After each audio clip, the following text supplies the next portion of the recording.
వ్యతిరేకంగా 50 నగరాల్లో no Kings నిరసనలు.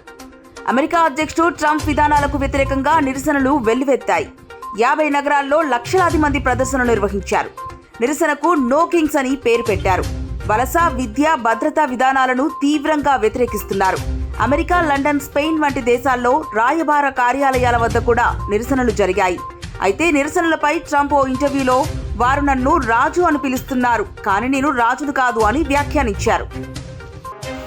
మళ్లీ పంచాయతీరాజ్ చట్ట సవరణ. త్వరలో పంచాయతీరాజ్ చట్ట సవరణ జరగనుంది.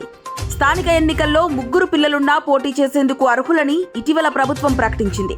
దీనికోసం పంచాయతీరాజ్ చట్టం 2018-21A సవరణ చేయాల్సి ఉంది. ఈ మేరకు ప్రభుత్వం ఆ శాఖను ఆదేశించింది. ఈ బిల్లును గవర్నర్ ఆమోదిస్తే వచ్చే స్థానిక ఎన్నికల్లో అమల్లోకి వస్తుంది.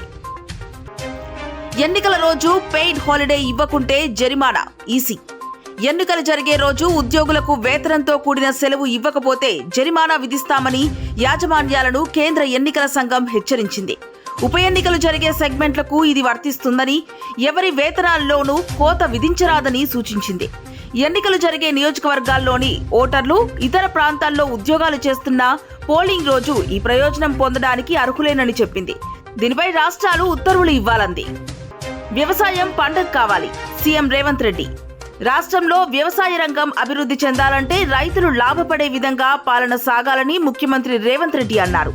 ఆదివారం శిల్పకళా వేదికలో శిక్షణ పొందిన సర్వేయర్లకు సర్టిఫికెట్లు, లైసెన్స్లను అందజేసిన అనంతరం ఆయన ప్రసంగించారు. వ్యవసాయం దండుగ కాదు, పండుగ కావాలని, రైతుకు అన్యాయం చేస్తే అది మన కుటుంబ సభ్యుడికి అన్యాయం చేసినట్టే అవుతుందని సీఎం అన్నారు.